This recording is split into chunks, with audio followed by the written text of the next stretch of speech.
Assalamualaikum warahmatullahi wabarakatuh. Saya Sylvie Yuningsi dengan NIM 22111072. Saya dari jurusan Hukum Keluarga Islam, semester 5 Fakultas Syariah, Universitas Islam Negeri Sultan Maulana Hasanuddin Banten. Di sini saya ingin memenuhi tugas ujian akhir semester mata kuliah Hukum Acara Pidana, yang mana harus menjelaskan salah satu materi dari mata kuliah Hukum Acara Pidana tersebut. Baik, langsung saja materinya akan dibahas di mata kuliah Hukum Acara Pidana tersebut. Saya mengambil materi pengertian penyelidikan dan pengertian penyidikan.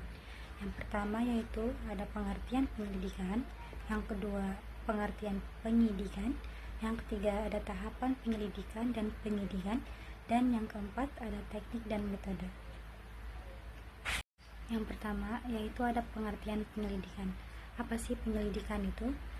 Penyelidikan di sini adalah serangkaian tindakan penyelidik untuk mencari dan menemukan suatu peristiwa yang diduga sebagai tindak pidana, guna menentukan dapat atau tidaknya dilakukan menurut cara yang diatur dalam undang-undang. Yang kedua ada pengertian penyidikan. Apa sih penyidikan di sini? Penyidikan ialah serangkaian tindakan penyidik dalam hal dan menurut cara yang diatur dalam undang-undang untuk mencari serta mengumpulkan bukti, yang dengan bukti itu membuat terang tentang tindak pidana yang terjadi dan guna menemukan tersangkanya. Baik, selanjutnya yang ketiga ada tahapan proses. Apakah ada proses di dalam penyelidikan?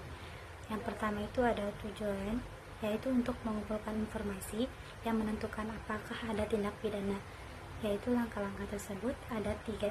Yang pertama ada penerimaan laporan, yaitu menerima laporan dari masyarakat. Yang kedua pengumpulan keterangan, yaitu mengumpulkan keterangan dari saksi. Dan yang ketiga pemeriksaan awal, yaitu untuk melakukan olah tempat kejadian perkara yang dalam kurung dengan TKP.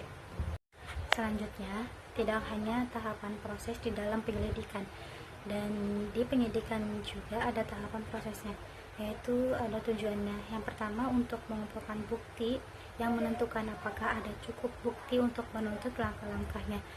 Langkah-langkah tersebut yang pertama ada surat perintah penyidikan, yaitu mengeluarkan SP penyidikan. Yang kedua pemeriksaan tersangka, yaitu memanggil dan memeriksa tersangka. Yang ketiga pengumpulan bukti, yaitu mengumpulkan dan memeriksa barang bukti. Dan yang keempat penyusunan berkas, yaitu menyusun berkas perkara untuk diajukan ke pengadilan. Selanjutnya di sini ada kasus dan contoh dari penyelidikan dan penyidikan. Bagaimana sih menangani kasus pencurian dengan masalah penyelidikan dan penyidikan? Yang pertama itu penyelidikan. Jika korban melapor kehilangan barang, polisi mengumpulkan keterangan dari saksi dan olah TKP untuk mencari petunjuk. Sedangkan penyidikan, jika ditemukan tersangka, polisi memanggil tersangka, memeriksa barang bukti, dan mencatat pengakuan.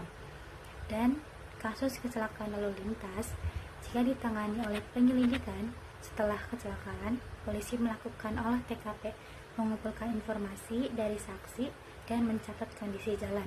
Sedangkan penyidikan, jika ada kelalaian, penyidik memeriksa pengemudi dan kendaraan, serta mengumpulkan data dari ahli. Selanjutnya ada teknik dan metode dalam penyelidikan dan penyidikan. Yang pertama ada teknik penyelidikan, yaitu observasi, pengamatan langsung terhadap lokasi, objek atau individu yang terkait.